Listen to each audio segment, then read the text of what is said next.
अनमोल वचन। जिंदगी के सफ़र में हमें कई लोग मिलते हैं। कुछ लोग हमारा फ़ायदा उठाते हैं, कुछ लोग हमें सहारा दे जाते हैं। इन दोनों में फ़र्क सिर्फ इतना है, फ़ायदा लेने वाले दिमाग में रह जाते हैं और सहारा देने वाले दिल में बस जाते हैं।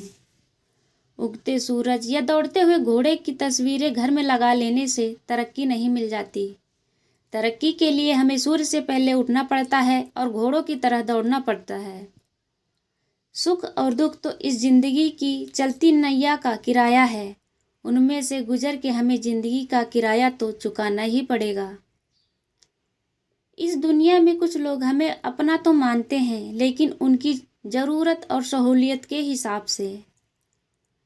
जिस तरह कोयले को कितने भी समय के लिए दूध में डुबो कर रख दो लेकिन वो सफ़ेद नहीं होता, उसी तरह कुछ लोगों का भी ऐसा ही होता है। उनके साथ कितनी ही अच्छाई कर लो लेकिन वह कभी तुम्हारी कदर नहीं करते। अगर सबको हम ही जवाब देते रहेंगे तो वक्त क्या करेगा। इसलिए कुछ समय के लिए चुप रहो, वक्त अपने आप उन्हें सारे जवाब दे देगा।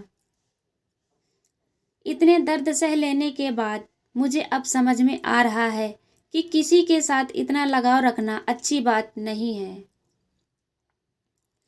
वाह रे इंसान, इनकम टैक्स का 1 साल का हिसाब देने में तुझे घबराहट होती है।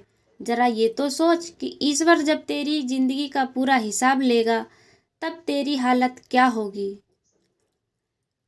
जब दुख सहन करने की आदत पड़ जाती है तो आंखों से आंसू आना भी बंद हो जाते हैं।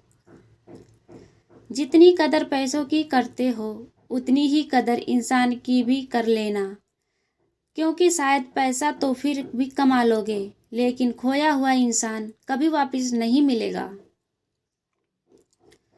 जिंदगी में कर्म बहुत सोच समझकर करना साहब, क्योंकि ना तो किसी की दुआ खाली जाती है और ना ही किसी की आह। दुनिया में रुपया और पैसा होने से कोई अमीर नहीं हो जाता। अगर दिल अच्छा है और स्वभाव अच्छा है तो उस इंसान से अमीर कोई नहीं है।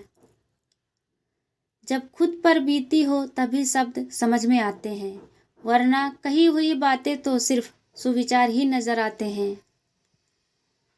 खुद को भले ही कितना होशियार समझ लो लेकिन सामने वाले को कभी मूर्ख ना समझना, क्योंकि दिमाग सबके पास होता है। कोई अपनी चालाकी दिखाता है तो कोई ईमानदारी।